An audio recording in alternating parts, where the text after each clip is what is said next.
If you played the Features demo game included with AnyRPG or the Lost Soul game included with AnyRPG, you may have noticed that there is a fire-breathing dragon available, and you also may have noticed that the animation he has is pretty basic and that the animation that the character has when they have a melee weapon equipped is pretty basic.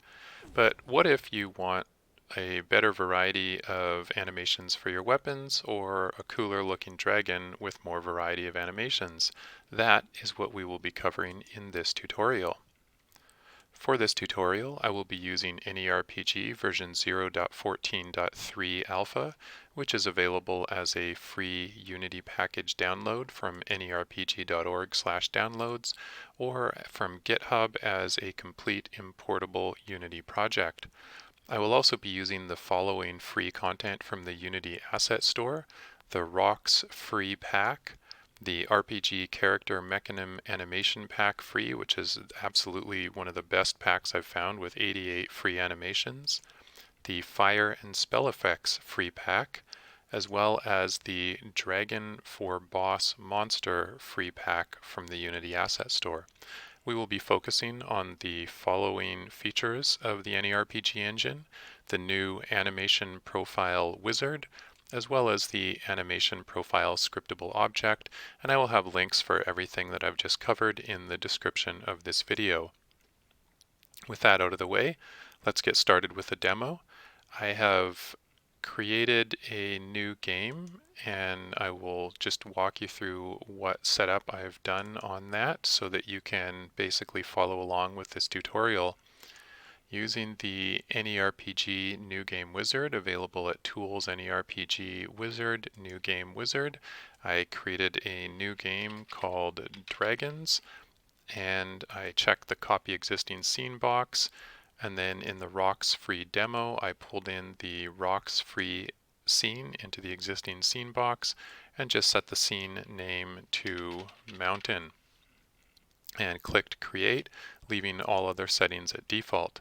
I have also installed the following template content using under the Tools menu under AnyRPG Wizard Template Content Wizard.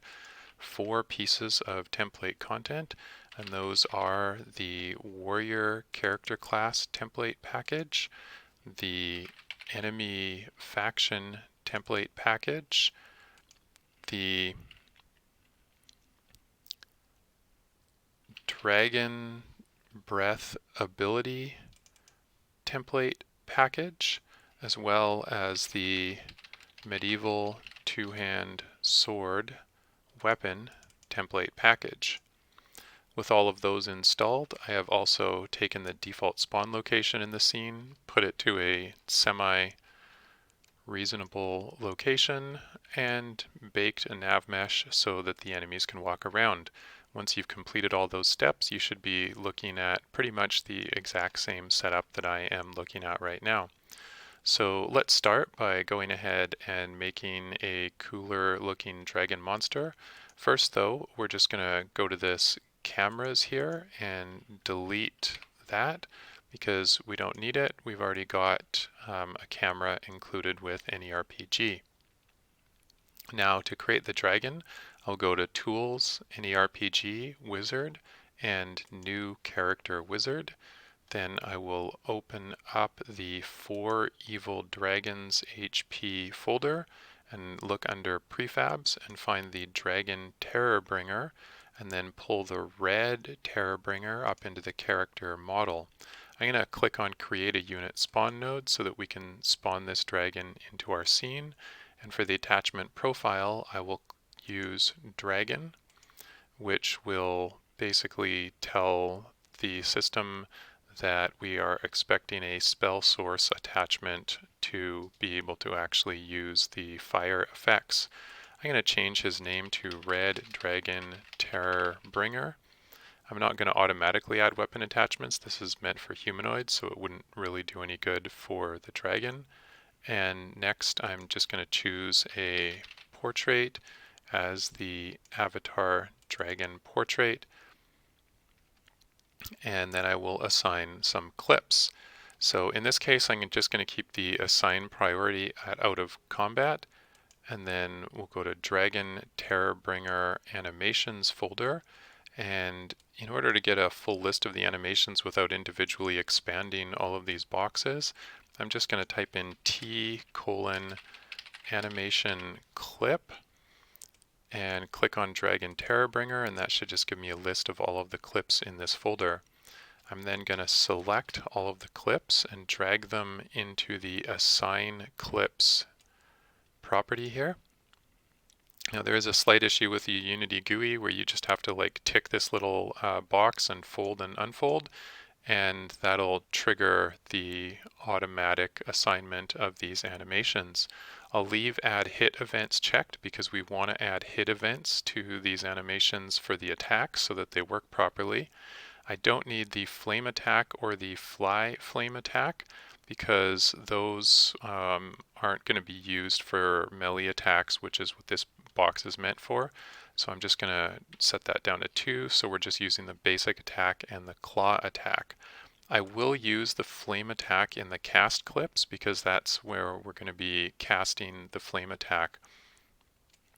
Next, you can see that the idle 1 clip got applied for the out of combat idle, and if we click on that idle 1 clip and play it, you can see that the dragon's head is up, but all of the attacks start with a head up. So I'm going to assume that this idle 1 clip is actually meant for the in combat idle. So what I'm going to do is instead pull the idle 2 clip, and if you can see the idle 2 clip, the head is down, so we'll use that for the out of combat. And then for the combat idle clip, we'll pull in that idle 1 clip. For everything else, I'm just going to mirror, so I'll do a combat jump mirror, combat fall mirror, combat land mirror, combat walk mirror, and combat run mirror. And what that means is that in combat, we're just going to be using the out of combat clips automatically. You can see the death clip also got applied there, so everything looks good, and now I can go ahead and create the dragon. Now let's make the dragon fightable and also give him the Dragon's Breath ability. We should have a new unit spawn node, so under the prefab unit spawn node directory, I can now see the Dragon Terrorbringer unit spawn node, and I'll just pull it into the scene there so it's a reasonable distance away from the character's default spawn location over here. And next I want to make the dragon fightable, so I'll open up the resources folder under dragons, go to the unit profile, look at the red dragon Terrorbringer, and then under the faction name we will assign the enemy faction to him so that we can fight him. Finally, we want to give him the Dragon's Breath ability, so under capabilities, under ability names, I will just add the Dragon Breath ability.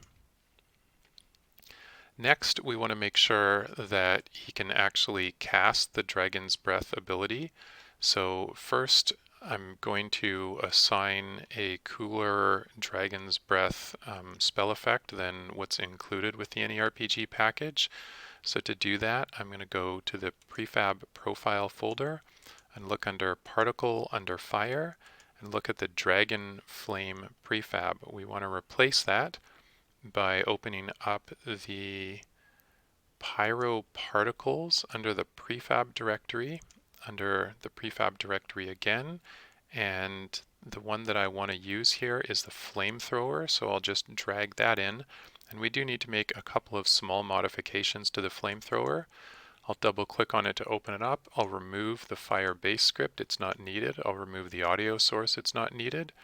I'll set the layer to spell effects, which is basically what any sort of spell effect or fireball or projectile should be. And I'll click on Yes, Change Children. Finally, I will select the 2 objects underneath that and click Play on Awake so that this flamethrower starts playing as soon as we spawn it into the scene. And that should be good enough to actually get the flamethrower working. And finally, I want to make some small modifications to the dragon so that he can actually shoot that flamethrower out of his mouth. and it'll look like he's breathing fire. What I need to do is search for the spell source in all assets and grab the spell source attachment and pull it under upper head 2. I'm just going to move it down a little bit so it's coming sort of out of the center of his mouth, and I did find that a forward rotation of about 27 degrees on the x-axis will make the fire shoot downwards towards the character rather than flying straight out of the mouth over the character's head. And finally, if we look at the root of this dragon, we can see that its scale is set to 0.01. So in order to ensure that we get a proper scale rather than a really shrunk down spell source or basically like fire prefab, I'm going to set this to 100. So because the root is set to 0.01 and this is set to 100, the overall effect will be a scale of 1 for the flame. Let's go ahead and save that. And theoretically, I should be able to play the game now. There's one more small change that I want to make, and I just want to go to the warrior character class, and I want to set the warrior to have the medieval two-hand sword instead of the medieval two-hand axe as is default, because those animations that we installed are for swords. And finally, I'm going to go find my game manager, and I am going to set the default player unit as the warrior player unit.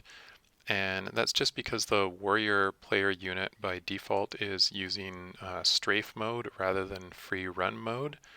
So you can see that under the unit profile class under warrior unit, where we do not have rotate model checked.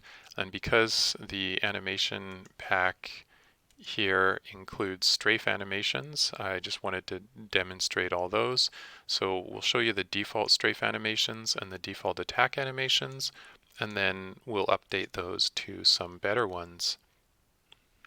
Let's press play, and assuming that I didn't forget anything, we should be able to start the game with a warrior holding a two-hand sword.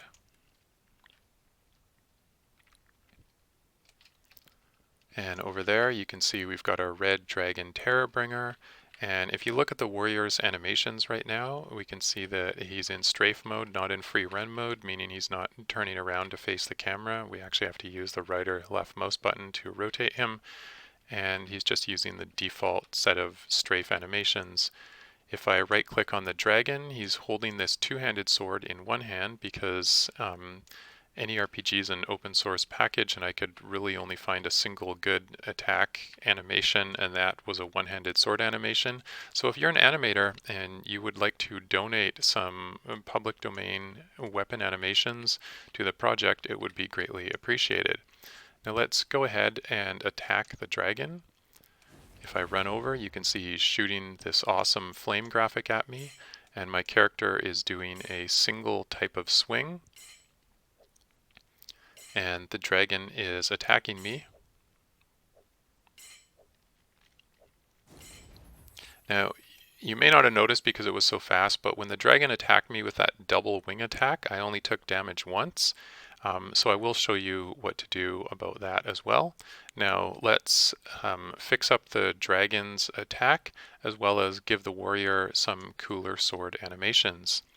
To fix up the dragon's attack, we'll go to the Animations Dragon Terrorbringer, and we'll look at Attack Wing Claw.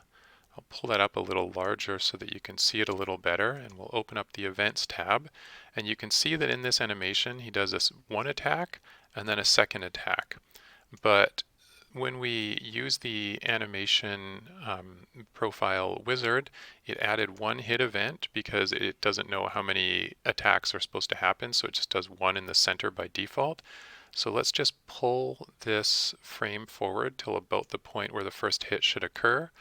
We'll drag the hit over there, then I will copy the animation event, and we'll drag this over to where the second hit is, and then we'll just paste that, and I'll hit apply, And now when the dragon performs this attack, the character will take damage twice at each point where the hit actually occurs. Under basic attack, we'll take a look at this one as well. And the basic attack is pretty much fine by default. If you look, the dragon does a bite right about here, which lines up pretty much perfectly with where the hit event was. For most single attack animations, you'll probably find the hit events are right in the middle of them. So that's fine, and we don't need to make any adjustments to that one. And now let's add some better animations to the warrior. So I'm going to go to Tools, AnyRPG Wizard, and use the new Animation Profile Wizard. I'm going to call the profile name the Two-Hand Sword, and I want to assign the priority for these for in combat, and I'll show you why here. If we open up the Explosive LLC folder and then the RPG Character Mecanim Animation Pack Free folder, and then look at the animations in the Two-Hand Sword directory, let's once again type T animation clip and then click on Two-Hand Sword to search only the current folder. And you can see, for example, that if I'm doing like the run forward animation, the character is holding the sword in his hand. And so this is why we only want to apply these animations when the character is in combat. So by setting this assign priority to in combat, it's basically going to apply them only down here to the combat section. So I'm going to leave the add hit events checked. It's going to detect that these animations already have hit events. For example, if we look at the two-handed sword attack, actually I have to delete that search setting here and click on the actual FBX to see these events because they're serialized. But you can see that there's actually already a hit event in this package by default. So our importer will detect that, and it's just not going to try to add them twice. So once again, just typing T animation clip to get a list of all of the animation clips, making sure Two-Hand Sword is selected so we have just the stuff in this directory. I'm just going to select everything in here and then pull this into the assign clips and then just click the arrow to get the Unity on update method to fire, which will then trigger all of these animations to be auto-assigned based on their names.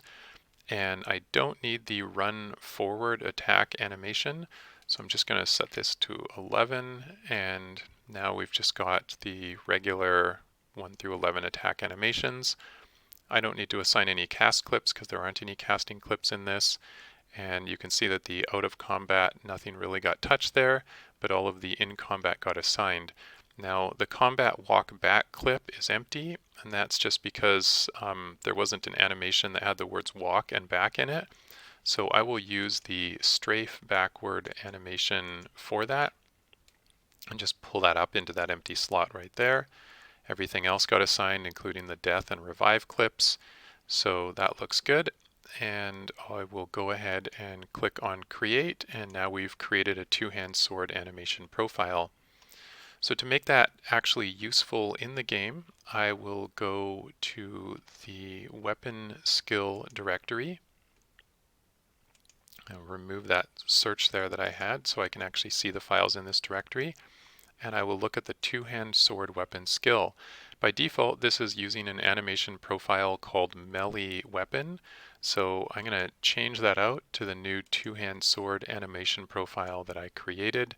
And what that means is that any weapon I equip that is configured as a two-hand sword for the weapon skill type, we use this new Two-Hand Sword animation profile, which has all of the animations in it that were just configured there. And now my character should properly have Two-Hand Sword animations. So let's go ahead and press play.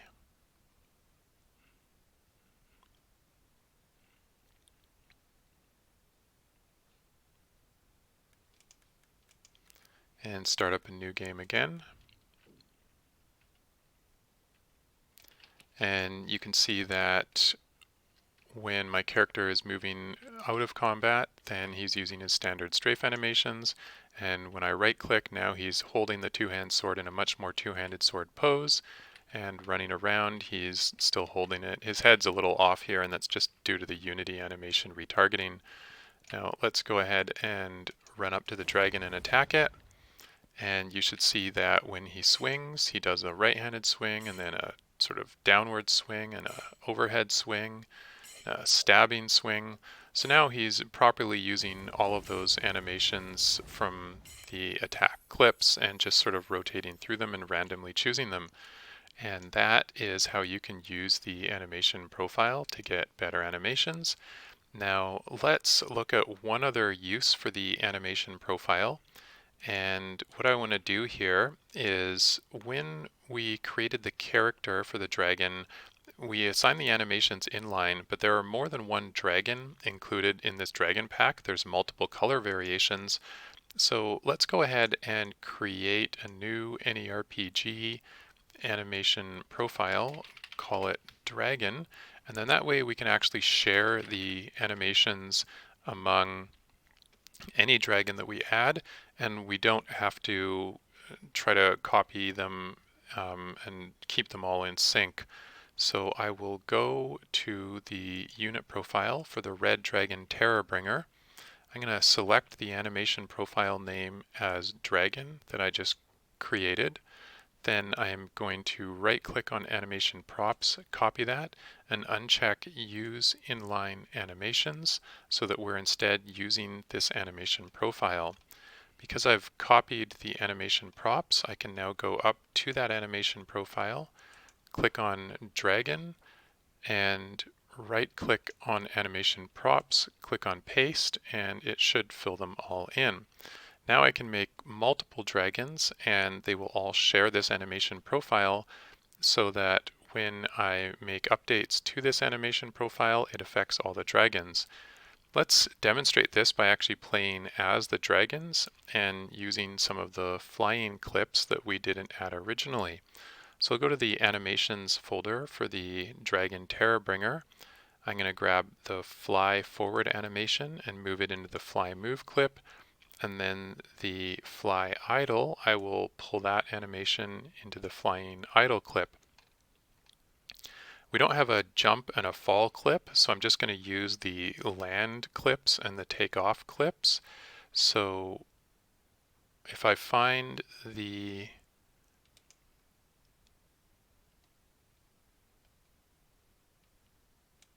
let's open this here, and I find the takeoff clip. I'm going to use the takeoff clip for the jump clip, and I am going to use the landing clip for the fall clip.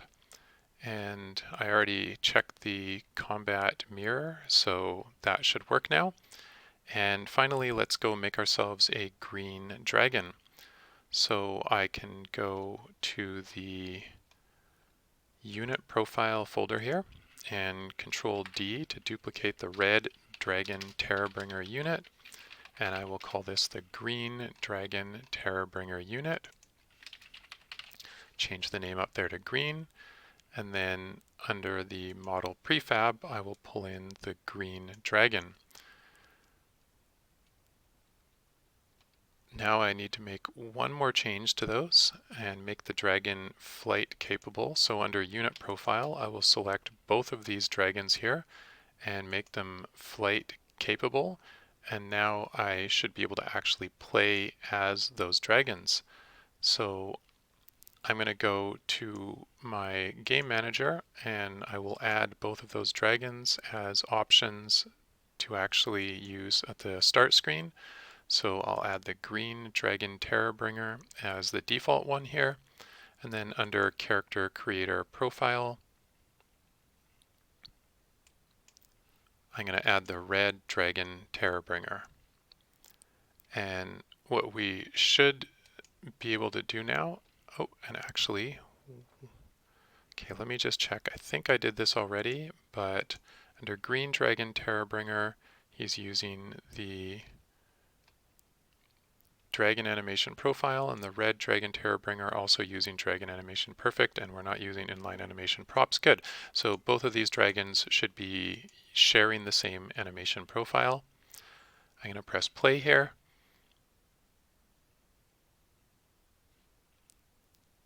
And when I go to start a new game, you can see that I have the red dragon available. And if I click on character, I can click on the green dragon. And let's go ahead and start the game.